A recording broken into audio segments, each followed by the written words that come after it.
আসসালামু আলাইকুম। তো আশা করি সকলেই ভালো আছেন। তো অনেকেরই জানেন যে বর্তমানে মালয়েশিয়াতে কলিং খুলছে। এই কথাটা আসলে কতটা সত্য কতটা মিথ্যা। আসলে কলিং খোলে নাই, মালয়েশিয়াতে একটা কোঠা চালু হইছে। কোঠা আর কলিং কিন্তু দুইটা এক না, ঠিক আছে?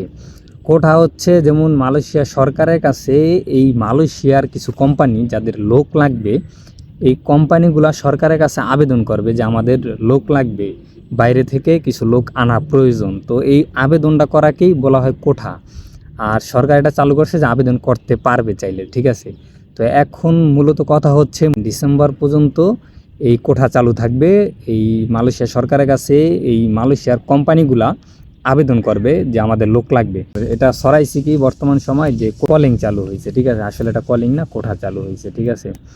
তো আশাবাদী থাকতে পারেন, কারণ যেহেতু কোঠা চালু হয়েছে কলিং খোলার একটা সম্ভাবনা আছে। আর সবাইকে সতর্কতামূলক একটা কথা হচ্ছে, আপনারা জানেন যেই বিষয়গুলা যে বড় বড় কয়েকটা পেজে দেখলাম আমি, অনেক ভিউওয়ালা চ্যানেলে, অনেক ভিউওয়ালা পেজগুলা বড় বড় যারা কিনা বলতেছে যে কলিং চালু হয়েছে, আসলে এরা হলো দালাল, ঠিক আছে?